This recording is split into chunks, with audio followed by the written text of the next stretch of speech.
Hello students, MD BEd college की online class में आप सभी का स्वागत है।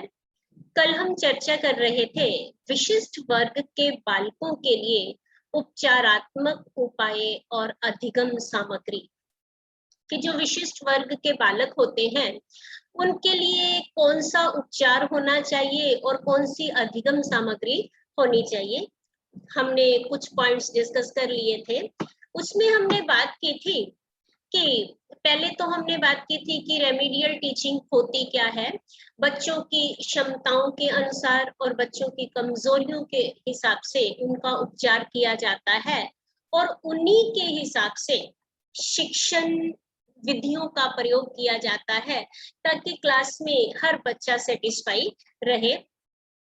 अब देखिए कि हमने इसके बाद बात की थी कि जिस तरह एक शिक्षक का कार्य होता है, शिक्षक का कार्य बहुत ही टफ कार्य होता है, एक चिकित्सक से भी ज्यादा कठिन कार्य होता है क्योंकि विभिन्न चीजों का विश्लेषण करना पड़ता है और विभिन्न विधियों का प्रयोग करके डायग्नोज किया जाता है बच्चों की प्रॉब्लम का और डायग्नोज के बाद उनका उपचार किया जाता है और इनको अलग अलग तरीके से इनकी त्रुटियों को जाना जाता है और फिर क्लासिफिकेशन करके उनका उपचार किया जाता है।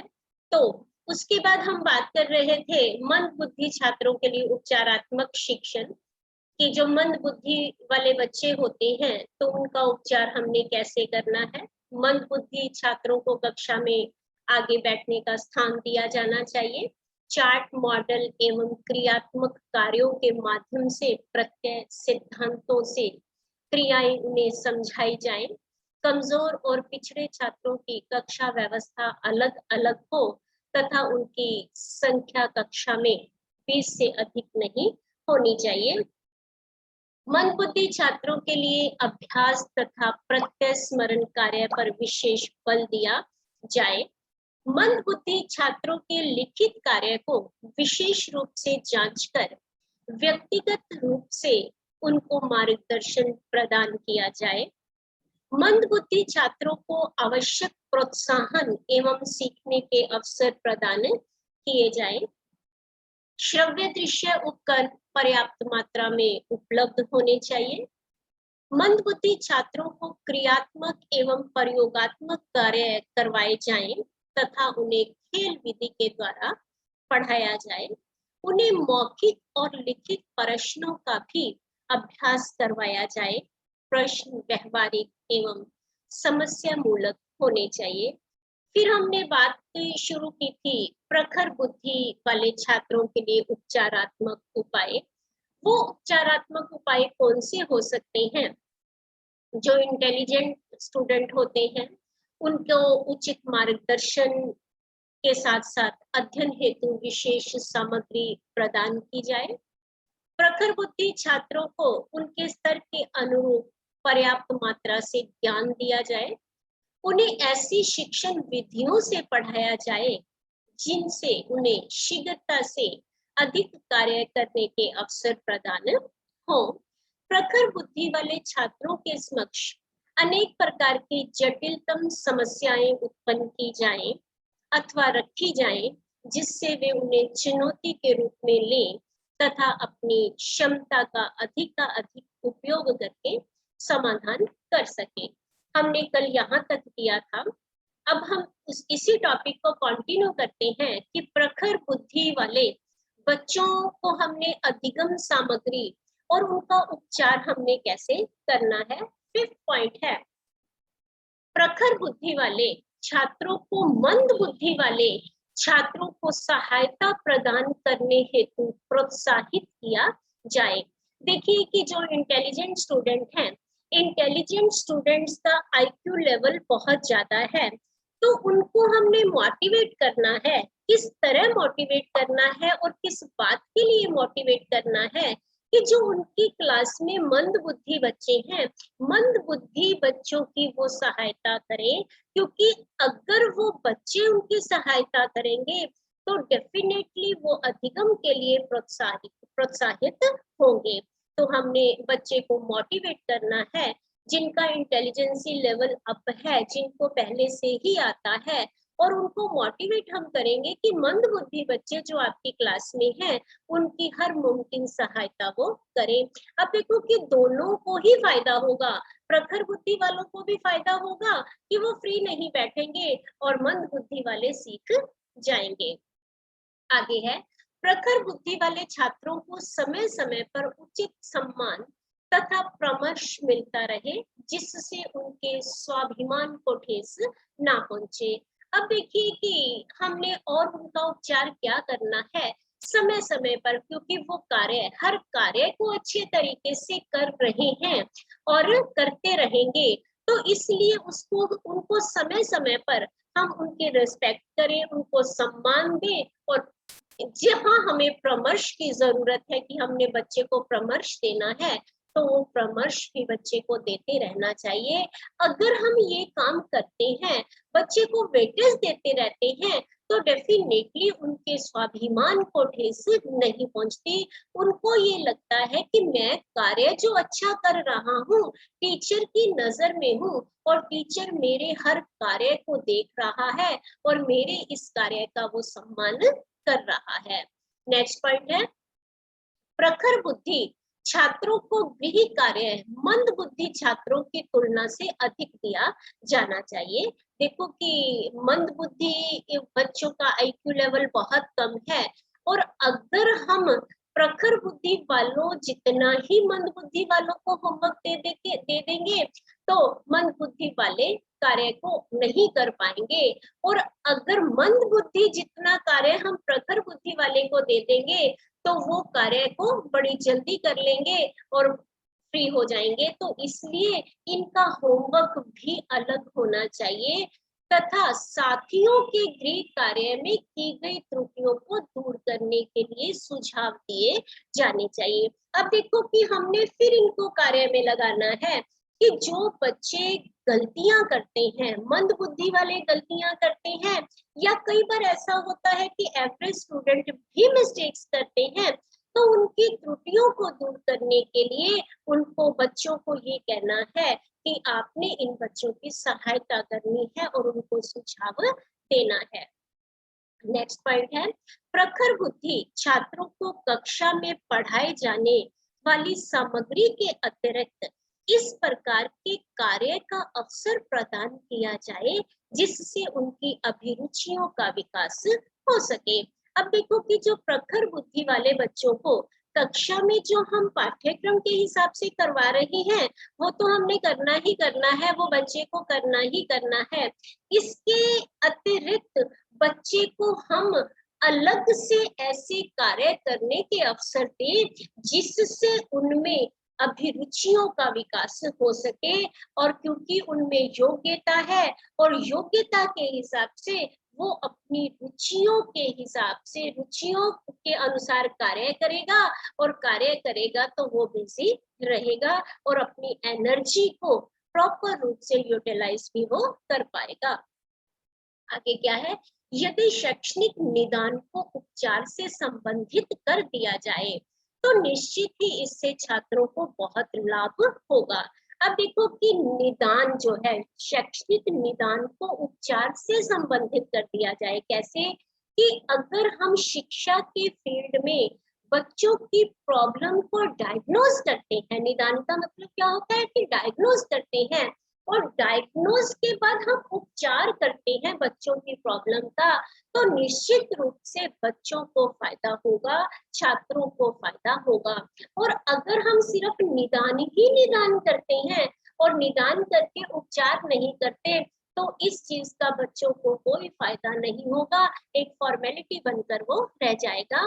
तो इसलिए अगर निदान को हम उपचार के साथ संबंधित कर देते हैं, हमें लगा कि ये डायग्नोज है, हमने डायग्नोज कर लिया कि बच्चे का ये रोग है, बच्चे की शिक्षा रूपी प्रॉब्लम ये है, और उस प्रॉब्लम का उपचार हम उसी हिसाब से अगर करना शुरू कर देते हैं, तो डेफिनेटली बच्चों को इससे बहुत ही फायदा होगा और बच्चों में सुधार भी होगा। प्रयोगों के आधार पर ये सिद्ध किया जा चुका है कि शैक्षणिक निदान एवं उपचारात्मक शिक्षक सभी शिक्षण सभी विषयों में उपयोगी सिद्ध हुए हैं। अब देखो कि ये दोनों ही चीजें उपयोगी हैं। अगर हम इन दोनों चीजों को साथ लेकर नहीं चलते तो हम शिक्षण में प्रगति कर ही नहीं सकते, हम एजुकेशनल ग्रोथ कर ही नहीं सकते। निदानात्मक परीक्षाओं एवं उपचारात्मक शिक्षण में चोली दामन का संबंध है। अब देखो कि निदानात्मक परीक्षाओं का और उपचारात्मक शिक्षण का दोनों का क्या है, चोली दामन का साथ है। मीन्स एक ऐसा साथ है कि हम इसको अलग कर ही नहीं सकते। अब देखिए कि एक डेफिनेशन है, बुनकर और मेलवी ने क्या कहा है। निदानात्मक परीक्षाओं का प्रमुख उद्देश्य है किसी विषय वस्तु में बालक की विशिष्ट कमजोरी को प्रकाश में लाना है। क्या है कि जो निदानात्मक परीक्षाएं हम करते हैं, बच्चे का डायग्नोज करते हैं। डायग्नोज करने का क्या उद्देश्य है, क्या एम है कि किसी विषय वस्तु में बालक की कमजोरी क्या है, बालक की विशिष्ट कमजोरी क्या है, उस कमजोरी को हमने प्रकाश में लाना है। मीन्स हमने देखना है कि क्या कमजोरी है और जिससे छात्रों की कमजोरी के कारणों की छानबीन करके सुधार के लिए उपचारात्मक कदम उठाए जा सकते हैं। जब हमें कमजोरी का पता चल जाता है तो हम कमजोरी के कारणों की छानबीन करते हैं। कमजोरी के कारणों की छानबीन करके हम सुधार के लिए क्या करेंगे, उपचारात्मक कदम उठाएंगे। तो बहुत ही अच्छी डेफिनेशन दी है बुनकर और मेलवी ने कि निदानात्मक परीक्षाओं का प्रमुख उद्देश्य है किसी विषय वस्तु में बालक की विशिष्ट कमजोरी को प्रकाश में हमने लाना है और जिससे कमजोरी के कारणों की छानबीन कर सुधार के लिए उपचारात्मक कदम उठाए जा सके। अब देखिए कि जब तक हमें कमजोरी का पता नहीं चलेगा तो हम कमजोरी के कारणों की छानबीन नहीं कर सकेंगे। तो निदान का मतलब क्या है, डायग्नोज का मतलब क्या है कि बच्चे को कमजोरी क्या है और कमजोरी के कारणों की छानबीन करके हम डेफिनेटली वही मेडिसिन देते हैं, वही ट्रीटमेंट देते हैं जिस ट्रीटमेंट की बच्चों को जरूरत होती है और ट्रीटमेंट करके हम डेफिनेटली बच्चों का सुधार कर सकते हैं। राइट। तो ये थे कि उपचार किस तरह हमने करना है, विशिष्ट वर्ग के बच्चों का उपचार हमने कैसे करना है। अब हमारा इसी से रिलेटेड दूसरा टॉपिक है, विशिष्ट वर्ग के बच्चों के लिए उपयुक्त अधिगम कैसे है। जो अधिगम सामग्री हमने कैसे कैसे learning materials used for exceptional children, कि जो एक्सेप्शनल चिल्ड्रंस होते हैं उनके लिए अधिगम सामग्री भी हमने प्रोवाइड करनी है ताकि वो कक्षा में अपनी योग्यता के हिसाब से आगे बढ़ सके। तो इन अलग अलग बच्चों के लिए कौन कौन सी सामग्री की जरूरत होती है। पहली है मंद बुद्धि बच्चों के लिए, फॉर मेंटल रिटार्डेड चिल्ड्रन। जो मेंटली रिटार्डेड चिल्ड्रन हैं, जो डल आईक्यू लेवल के बच्चे हैं, जो मंद बुद्धि बच्चे हैं, उनके लिए हमने क्या ट्रीटमेंट करना है, उनके लिए कौन सी अधिगम सामग्री का प्रयोग करना है। पहला है किंडरगार्टन उपकर। इन बच्चों के लिए क्योंकि इनका जो आईक्यू लेवल है बहुत ही कम है, तो किंडरगार्टन का मतलब कि प्लेवे मेथड से हमने बच्चों को ऐसे उपकरण देने हैं, प्लेवे मेथड का को यूज करके हमने बच्चे को एजुकेशन देने की कोशिश करनी है। बच्चे को ये अधिगम सामग्री है कि प्लेवे ऐसी गेम्स बच्चों को करवाइए जिससे वो बच्चा ज्यादा सीख पाए। दूसरा, ज्ञानेंद्रियों के प्रशिक्षण हेतु सामग्री, कि उनको हमने ट्रेनिंग देनी है और ट्रेनिंग जो उनकी सेंसेस हैं, सेंसेस को ट्रेन करने वाली ऐसी प्रशिक्षण सामग्री का प्रयोग हमने करना है जिससे ज्यादा से ज्यादा उनकी सेंसेस काम में आए और सेंसेस जो भी सेंस उसकी प्रॉपर रूप से काम आ रही है, जो यूज उसको वो प्रॉपर रूप से यूज करके अधिगम करने की कोशिश करें। आगे है प्लास्टिक क्यूब्स। प्लास्टिक के क्यूब्स आपने देखी होंगी कि क्यूब्स आती हैं, प्लास्टिक की क्यूब्स होती हैं और उन क्यूब्स से उनको कोई ना कोई, जैसे कोई मिला के कोई चित्र बनाना होता है, कोई फिगर बनानी होती है, तो ऐसी क्यूब्स उन बच्चों को देनी चाहिए ताकि वो कुछ कर पाए। फिर है ब्रेनो मशीन खेल। ब्रेन के हिसाब से मशीन, ब्रेन मशीन गेम्स होती हैं और अपने ब्रेन के हिसाब से, अपने आईक्यू लेवल के हिसाब से बच्चे उस कार्य को कर पाए। चित्रकला, पेंटिंग उपकरण, दैनिक जीवन के क्रियाकलापों के चार्ट, जो दैनिक जीवन में हम कार्य करते हैं उनसे रिलेटेड चार्ट, जैसे दंत मंजन करते हुए, स्नान करते हुए, कपड़े पहनते हुए, भोजन करते हुए आदि, जो दैनिक जीवन के हम क्रियाकलाप हैं, जो हमारा रूटीन है, उनको चित्रों के माध्यम से बच्चों को दिखाया जाए, क्योंकि ये बच्चे मंद बुद्धि हैं और अगर हम उनको बताते हैं तो हो सकता है वो ना समझे। चित्र के माध्यम से अगर ये हम चीजें सिखाते हैं तो डेफिनेटली वो सीख सकेंगे। टेलीविजन, रेडियो, टेप रिकॉर्डर, ये अधिगम सामग्री बच्चों के लिए यूज करनी चाहिए कि ये जो मंद बुद्धि बच्चे हैं, और अगर हम ये अधिगम सामग्री के माध्यम से बच्चे को अधिगम करवाने की कोशिश करते हैं तो डेफिनेटली इन बच्चों को कुछ फायदा हो सकता है। राइट, आगे देखिए, दृष्टिहीन एवं आंशिक दृष्टिहीन बालकों के लिए।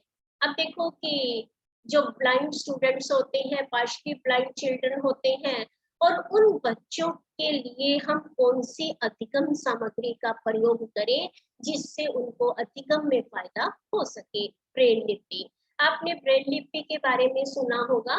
ब्रेल लिपि की जिसमें चित्र उभरे हुए होते हैं और ये दृष्टिहीन लोगों के, बच्चों के लिए होते हैं कि उनको छू छू कर वो उस लिपि को पढ़ते हैं।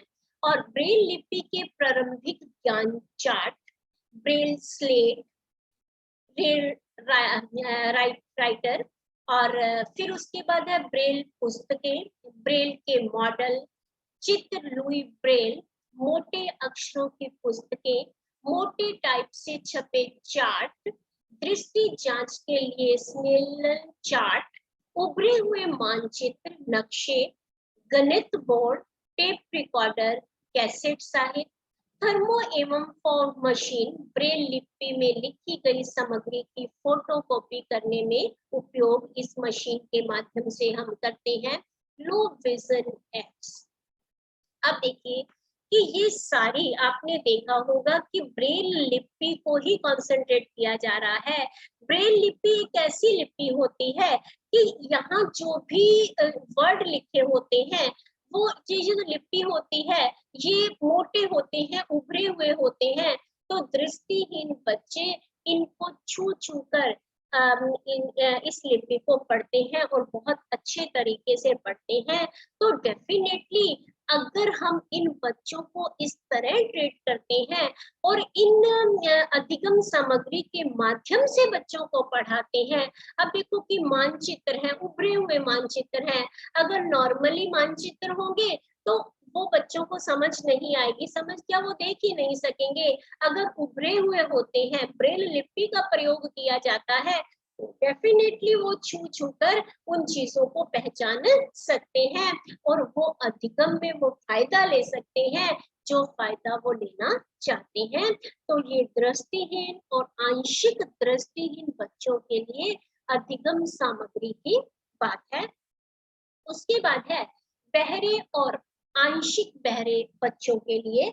अब देखो कि जो बहरे बच्चे हैं, डेफ हैं, और जिनको सुनने की प्रॉब्लम है, आंशिक रूप से बहरे होते हैं, आंशिक का मतलब कि ऊंचा सुनते हैं, तो इन बच्चों को भी हमने ट्रीट करना है, इनको भी हमने अधिगम सामग्री ऐसी देनी है जिससे उनको फायदा हो सके। पहले है स्पीच ट्रेनर, उनको जैसे क्योंकि बहरे हैं, आंशिक रूप से बहरे हैं, वो सुन नहीं पा रहे, तो जैसे स्पीच ट्रेनर की हम बोल के, वो क्या करते हैं, लिप रीडिंग वो करते हैं, लिप रीडिंग करके वो जब हम बोल रहे हैं तो हमारे जो लिप्स चल रहे होते हैं तो उनसे वो रीड करते हैं। फिर है श्रवण उपकरण, व्यक्तिगत श्रवण यंत्र एवं समूह श्रवण यंत्र, सुनने के यंत्र। अब देखिए कि व्यक्तिगत भी होते हैं ये और सामूहिक भी होते हैं। जब पूरी क्लास में पढ़ा रहे हैं तो सामूहिक यंत्र हो सकते हैं और व्यक्ति हर बच्चे के लिए अलग से भी ये श्रवण यंत्र का उपयोग होना चाहिए। टेप रिकॉर्ड, ओवरहेड प्रोजेक्टर, क्योंकि चित्रों को देखकर वो इन चीजों को समझ सकते हैं, क्योंकि वो सुन तो सकते नहीं है, सुन रहे हैं या ऊंचा सुन रहे हैं कि हम ओवरहेड प्रोजेक्टर से वो सारे वो चीजों को दिखाते हैं और देखते देखते वो जाते हैं और वो समझते जाते हैं। चार्ट, मॉडल, भाषा ज्ञान विज्ञान के लिए स्वर व्यंजन के उच्चारण चार्ट, स्वर और व्यंजन का उच्चारण, जैसे लिप्स कैसे खुलते हैं कैसे बंद होते हैं वो उपकरण। फिर दैनिक जीवन की व्यवहारिक वस्तुओं के चित्र, जैसे है फल है, सब्जियां हैं, फूल है, पशु पक्षी आदि। समतल दर्पण 2x1 आकार का। फिर प्लास्टिक की आकृतियां, चित्र श्रवण जांच हेतु ऑडियोमीटर इत्यादि। ये सारे जो उपकरण हैं ये डेफिनेटली जो बहरे लोग हैं, जो आंशिक रूप से बहरे लोग हैं, उनको वो काफी हद तक फायदा कर सकते हैं। तो इससे हम बच्चे को अधिगम दे सकते हैं और बच्चा अधिगम अपनी योग्यता के हिसाब से अधिगम ले सकता है। एंड नाउ बालक प्रतिभाशाली, पिछड़े, समस्या विकलांग एवं सुविधा वंचित बालक। अब जो पिछड़े हुए बच्चे हैं, सुविधा वंचित बच्चे हैं, ये फोर्थ पॉइंट है। अस्थि दोष युक्त बच्चों के लिए, ये ऊपर वाला जो है गलत लिखा गया है, बालक प्रतिभाशाली, पिछड़े, समस्या विकलांग एवं सुविधा वंचित, ये गलत लिखा गया है।